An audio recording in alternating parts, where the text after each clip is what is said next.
Nelakonda Bhagavanth kesari, NBK Nandamuri Balakrishna గారు నాకు భగవంతుడు ఇచ్చిన కానుక. పెద్ద హీరో సినిమా, పెద్ద డైరెక్టర్, పెద్ద హీరో. సో ఆ సినిమాలో మీరు చేసిన క్యారెక్టర్ మినిస్టర్ క్యారెక్టర్ బాగుంది, చాలా పర్ఫెక్ట్గా చేశారు. హైకమాండ్, పార్టీ హైకమాండ్ ఒక దూత చేశారు. సో బాలయ్య గారి కాంబినేషన్లో చేస్తున్నప్పుడు, చెయ్యాలి అన్నప్పుడు మీ ఫీలింగ్స్ ఏంటి? అంటే అంత అగ్రశ్రేణి నాయకుడు, కథానాయకుడు సినిమాలో నాకు ఒక అవకాశం రావడమే ఒక విచిత్రమైతే, ఆయన కాంబినేషన్లో మరి ఎలా ఉంటుందో అనేటువంటి చిన్న కలవరము, ఒక రకమైన ఆందోళన రేపే ఆయన కాంబినేషన్లో నా సీన్ అన్నప్పుడు కలిగింది. ఓకే, మొదలేమో బాలకృష్ణ గారి సినిమా అంటే ఉలిక్కిపడ్డాను. ఆ తర్వాత రొటీన్గా నా సన్నివేశాలు జరుగుతున్నాయి, ఈజీ అయిపోయింది, తెలిసిపోయింది వాతావరణం, వ్యవహారం అంతా అందరితోని మనకు సాన్నిహిత్యం ఏర్పడ్డది. ఆ విధంగా మనం వెళ్ళిపోతున్నాం. రేపే హీరో గారి కాంబినేషన్లో అన్నప్పుడు మాత్రం కొంచెం కలవరపాటు, ఒక రకమైన ఆందోళన కలిగింది. చూద్దాం అనుకున్నాను, అంతే కదా, చూద్దాము ఓకే అనుకున్నాను. కానీ అక్కడ భిన్నంగా జరిగింది. బయట వినేది అది ఇది ఏదో ఉంటుంది కదా, అన్నగారు బాలకృష్ణ గారు చాలా సాధారణంగా, నాకు ఆత్మీయంగా, నాకు ఎటువంటి జంకు గొంకు లేకుండా చేశారు. మంచి ప్రేమ కురిపించారు.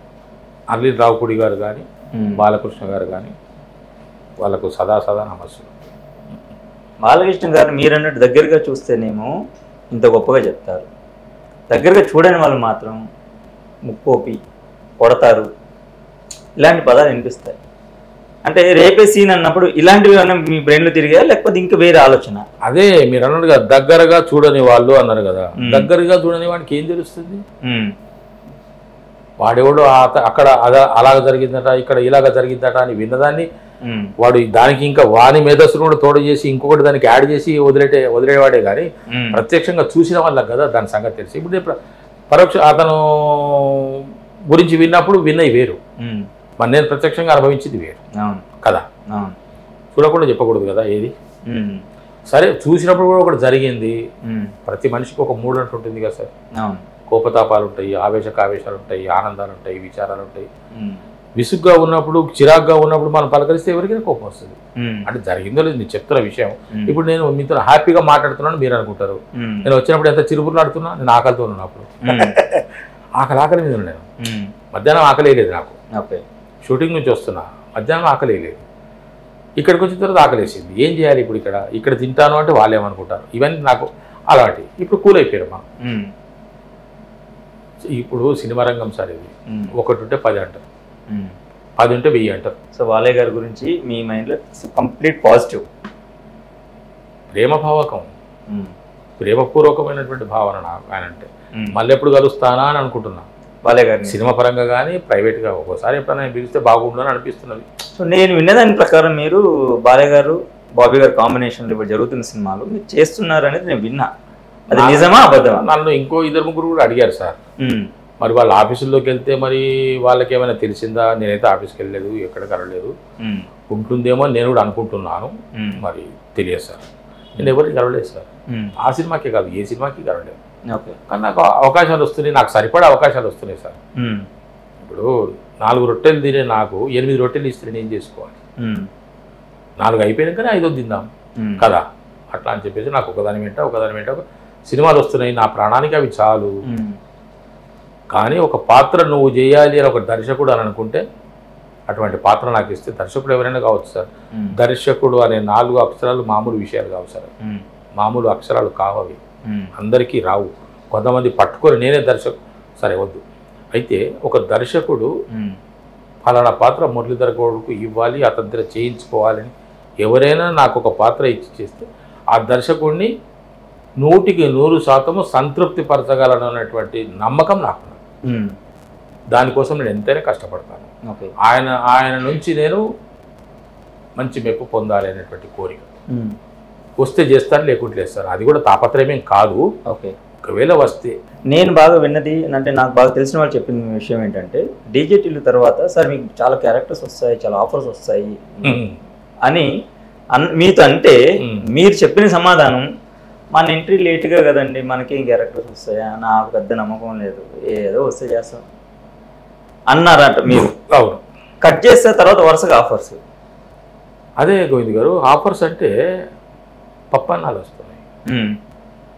ఆఫర్స్ అంటే ఏ నటుడైనా కూడా ఒక తారాస్థాయిలో ఉండాలని, ఒక ప్రధానమైనటువంటి పాత్రలు పోషించాలని, మంచి పేరు ప్రఖ్యాతులు తెచ్చుకోవాలని, ఎంతోమంది మెప్పు పొందాలని, మహానటుల సరసన నిలబడాలని ఒక నిజమైన నటుడికి ఒక కోరిక ఉంటుంది.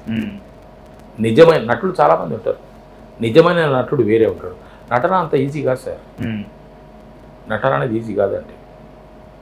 ఏదో చెప్పేసిపోతామని చాలామంది, అంటే కొంతమంది నటనని చాలా తేలిగ్గా తీసుకుంటాను.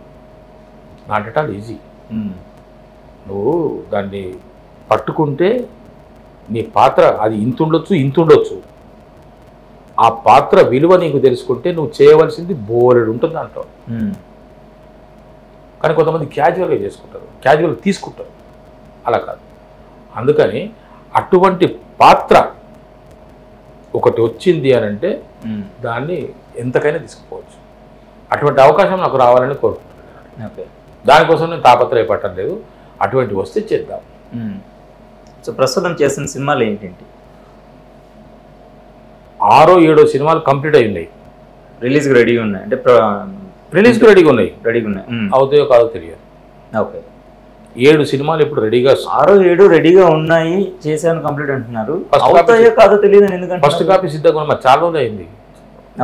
ఫిబ్రవరిలో సార్, మార్చిలో సార్, ఏప్రిల్లో సార్, మేలో సార్ అంటున్నారు. అది ఎప్పుడవుతావో తెలియదు అంటున్నా. ఓకే. డేట్లు లాస్ట్ ఇయర్ అన్నారు. లాస్ట్ ఇయర్ దసరాకే 2 సినిమాలు అన్నారు. అంటే అవి పెద్ద హీరో సినిమాలు, చిన్న హీరో, మామూలు సినిమాలు. Okay. So medium range hero cinema. పెద్ద సినిమాలు ఇప్పుడు నేను ఏం చేయట్లేదు. ఓకే. ఒక్క సినిమా చేస్తున్నాను, ఆ సినిమా పేరు చెప్పారు. ఓకే. ఏమవుతుందో తెలియదు కాబట్టి. ఓకే. నా పరిస్థితి తెలియదు కాబట్టి చెప్పాలి. ఎందుకంటే సినిమాలు అయిపోయిన సినిమా రంగంలో ఎట్లుందంటే సార్, టీవీ సీరియల్స్ గురించి చెప్పుకోవచ్చు. ఈరోజు మనం సీరియల్ చేసి వచ్చినామంటే ఈరోజు మండే కదా, మళ్ళీ మండేకి వస్తుంది అని చెప్పవచ్చు. సినిమా అట్లా కాదు. అది ఎప్పుడు కంప్లీట్ అవుతుందో, ఎప్పుడు రిలీజ్ అవుతుందో, రిలీజ్ అయిన తర్వాత దాంట్లో మన పరిస్థితి ఏముంటుందో మనకు తెలియదు. మన క్యారెక్టర్ ఉండొచ్చు, చెప్పుకోకూడదు. మనం చెప్పుకోవాలి. ఫీల్డ్లో ఉన్న వాళ్ళు చెప్పుకోవాలి. ఏంటి సార్ అంటే పలానా సార్ అని. ఎందుకంటే మీకు అనుభవమే, నాకు అనుభవమే. మన దగ్గర వాళ్ళు అడుగుతారు, ఏం చేస్తున్నారు సార్ మీరు, ఇంకెట్లా ఉన్నాయి సార్, ఏమేమి ఉన్నాయి సార్ అంటే మాత్రం చెప్పుకోవద్దు. ఎందుకు చెప్పలేము. సినిమా స్టార్ట్ అయినాక 2 ఏళ్ళకి 3 ఏళ్ళకి కూడా కాదు. ఒక్కోసారి 6 నెలలకి 8 నెలలకి రావచ్చు కదా. అట్లా ఇప్పుడు ఒక 7 సినిమాలు ఇప్పుడు రెడీగా, అంటే చేస్తున్నవి 7. రేపు మేలో ఒక 2 సినిమాలు స్టార్ట్ అవ్వబోతున్నాయి. జూన్లో కూడా ఒక 2 సినిమాలు ఉన్నాయి, ప్లాన్ చేస్తున్నారు. అట్లా నేను గోవింద్ నాకు ఒక బిస్కెట్ ఇస్తే తీసుకుంటున్నా, చాక్లెట్ ఇస్తే తీసుకుంటున్నా, మొత్తానికి నా పొట్ట నింపుకుంటున్నా. ఓకే.